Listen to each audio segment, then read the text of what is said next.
Hi, honey. Hi. What did you bring me? $80 worth of mushroom compost and topsoil, which is about half gone.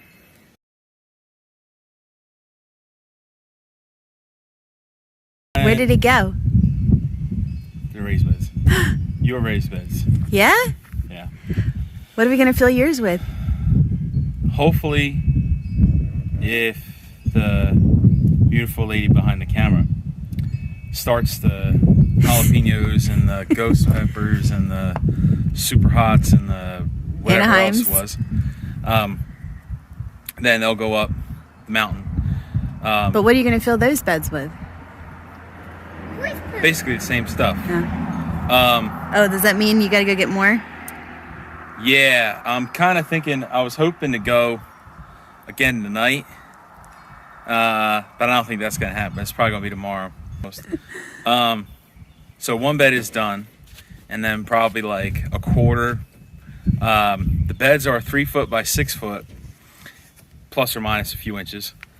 And it's taken, I think I put 8 or 9 buckets in the one, which should be enough. You don't want to overfill them the first year because you're going to be adding stuff probably, subsequent years. So you don't want to fill it all the way up because even though it will settle, it's not a lot. So I'm figuring out what's left in here should finish up the one I'm working on and maybe the other one. Maybe like start the other one. I want to kind of frame this for you because it's important. So it will be about $150 to $160 worth of soil / compost. But there's a couple caveats on that. I could have gotten it a little cheaper, I think, up the road from where I'm getting it from. 2 problems with that. One is their hours are sporadic and where I'm working and stuff, I need to make sure that they're going to be there because this is 45 minutes away. Well, 45 minutes away. And I don't want to run over there for nothing, only for them not to be there. So I'm doing this. I'm paying a little more out of convenience. The mushroom compost is $50 a scoop, which, yeah, I think it's a little much. And then the topsoil is $25, which was about the going price in New Jersey. So I'm used to paying that. But I think hopefully the mixture, I'll show you. Let me see. The mixture has these things in it, a little bit of clumps, which these are just clumps, so, I mean, it will break and that's fine. But this stuff is the mushroom compost. So you can see the difference, and obviously this stuff here is real black. It's got a lot of nutrients and stuff in it. Okay. So this is basically the difference. I mean, was it worth the extra? It's basically double the price. I don't know. But the soil around here, even the topsoil you buy, that topsoil is a little more pricey, and it's not going to be like the topsoil that you'd get, up north. It is different. Because the soil here is more clay and it's more it's rocks. More clay and rock and lumps like this. So basically a breakdown of the bed cost-wise, including this, again, assuming my math is right, which I'm pretty sure it will be. The wood of the bed, I'm not going to count the screws because generally everybody has screws sitting around. I didn't buy special screws. I used screws I had. But I mean, honestly, you could probably get enough screws for maybe 20 bucks. So I'll leave that out. But as far as the wood, each raised bed, the way that we have them, takes basically 1.5 2x2s. Say 2 2x2s, right? Because you're not going to buy half. So a 2x2 is approximately $2.50. So we'll just say $5. Okay. So $5 for that. And then the planks, which are just cedar planks from Lowe's, they're 6 foot long. You need, I had figured this out before and I believe that it was 9 because you need 3 on each side, which is 6. And then you need 3 between both sides. Because you're cutting them in half and you're going 3 on each side. So again, all in all, you're using 9. They're about $4 a piece-ish. I'm just kind of rounding because I'm not looking this up. So 9 and 4 is 36.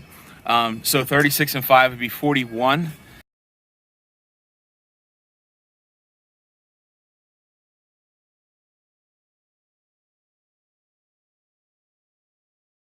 Plus soil costs. So if $160, again, using a little more premium stuff, and it's a little more scarce around here. Because everything else was free. The cardboard, the sticks, the horse manure, aged mulch, the horse manure, that was all free. That was all free, which I highly recommend you try to get that stuff for free. Topsoil, if you can get it for free, but honestly, even in New Jersey, topsoil was not free. Like, I've never really seen it.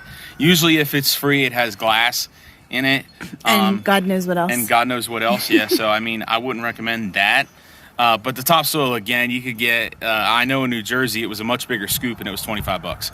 Again, so let's break this down. If you have 6 beds, okay, again, $41 a bed. We'll just say $40 to make it round numbers. $40 for materials, and then the way that we have them, it's very minimal cutting. So, I mean, it's real simple. You know, so I'm not even gonna count the effort, because it really is simple to do. It does take a little bit of time, but it's very easy. So $40 in materials, wood for the bed, and then as far as the mulch goes, you know, again, $160, using a little more premium stuff, but nevertheless, $161 does 6 beds. So it's like $25, okay, give or take. Through all of our research, this is one of the best ways. People use plastic, like Ginger's a plastic person as far as this goes. I don't like plastic. I don't want my food grown to plastic. So I wanted a metal bed. Yeah, I don't want my food grown near plastic. So there may be some plastic options that are cheaper, right? Which I guess would maybe work. I've seen people use tires. Again, I don't want to grow my food in tires, right? Because tires have petroleum-based products in them. So not to mention like metal, which metal in and of itself is not necessarily a bad thing. But when you're like like I'm working on 4 hours sleep here, so bear with me. And why is that? So we had a friend who is moving his family down here with us, and he got in about 12:30, and we were talking for several hours, and I don't think I didn't go to bed till about 4:30ish, and got up at 8. So I guess it's actually 3.5 hours. So I'm not firing on all cylinders. So, but anyway, I think my math's right on all that stuff. Somebody might find me wrong. I don't know. But nevertheless, I mean, as far as a wood option, cedar does help with certain like pests, you know, insects and stuff like that. 2x2s are not cedar. I think they're just pine. You know, you're not going to find a 2x2 cedar piece, I don't think. And you're not using treated wood either. Because yeah, you're not using treated wood, again, because with chemicals, you don't want to do that. You know, these are actually like fence posts. You know, you really want to try to get heat treated stuff if you can. But again, it can vary. You know, you can use as high quality material as you want, or you can use as low quality material as you want. You know, but I mean, as far as we found, this is the best way. We had these in New Jersey before I built them down here, because they were much cheaper. I was asked to by my very beautiful young lady of a wife. So I did go ahead and just like look at other stuff because it's been, you know, what, 3-4 years. So things changed. It was 2020. 4 years. Yeah. So give or take 4 years, you know, plus or minus a couple months. But we'll say 4 years, and things change in 4 years, right? And honestly, again, it was still the cheapest. I actually think that the planks were about the same price, maybe a few cents more, I don't know. But you can do this very inexpensively. You can also do it to the point where, you know, like I have a little car, like if you don't have a truck available, you know, you can load a lot of the stuff in your car. Or have them cut it.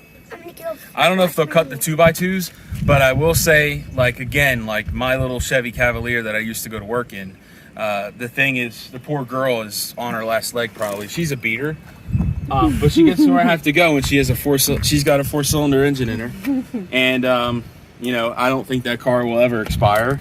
I could put all this material in there. Now, I did use the truck, but I know all that would fit in there. You know, so again, if you're limited on that, and then as far as topsoil and stuff goes, a lot of times they'll deliver it. You know, it is a little bit of a fee, but if you don't have a truck, I mean, you can get this stuff delivered.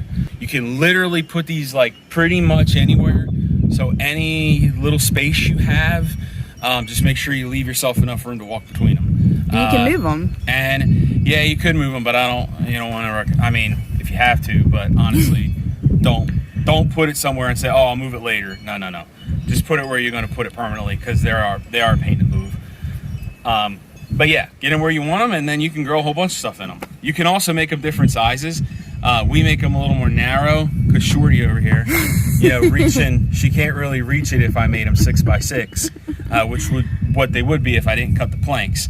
So, well, I could, but we would have to put perennial stuff. Like we would have to put like asparagus running down the middles so that I didn't have to access it often. Yeah.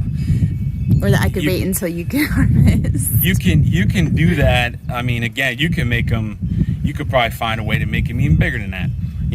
But honestly, this seems to be a good size, very manageable. If you did have to move them, it's a whole lot easier to move these than like a 6x6. So again, you can kind of do whatever you want with them.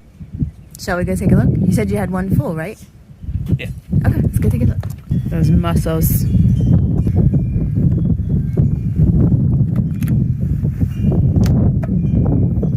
So should we show them this one? When you get done that one.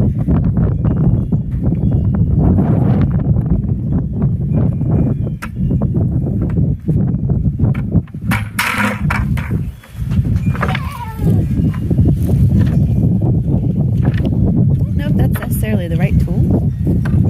Yeah, that's fine.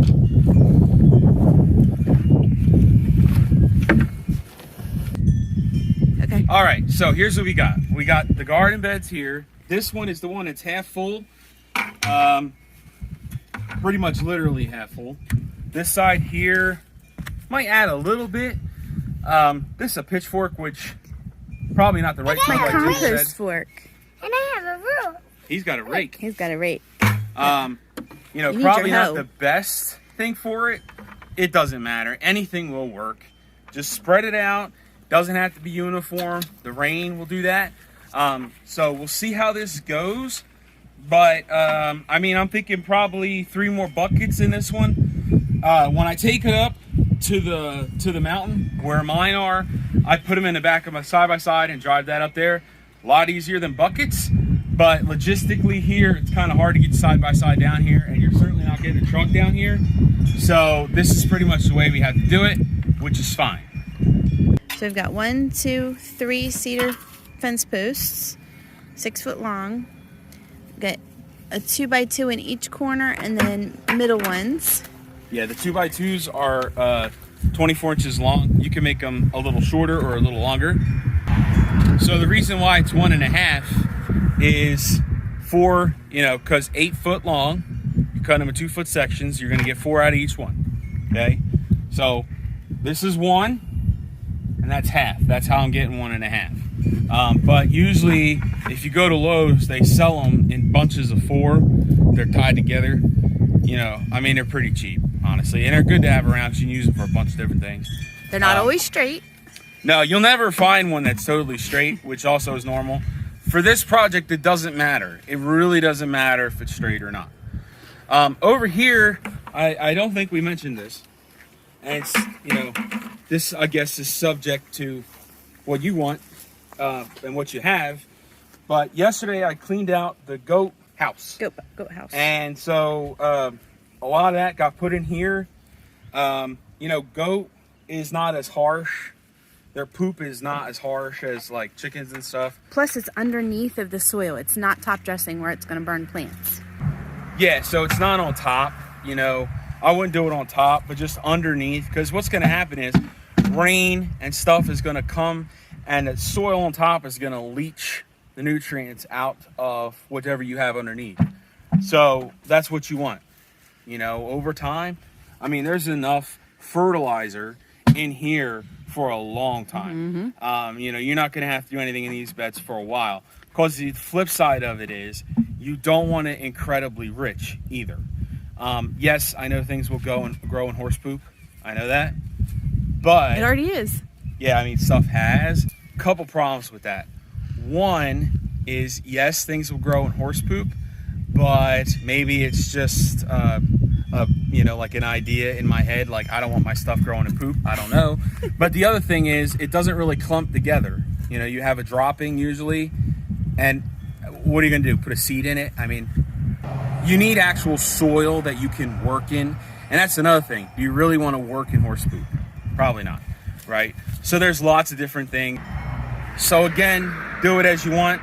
But as far as this goes, this one has goat poop, mostly goat poop, fresh goat poop, literally fresh, right? If you have rabbits, same thing. Well, rabbits you can top dress with because rabbit is a cold manure. Another thing, right?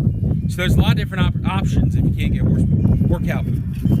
But anyway, so that's what we have for raised garden beds. Thank you all for watching. Have a great day. Come see us again, y'all.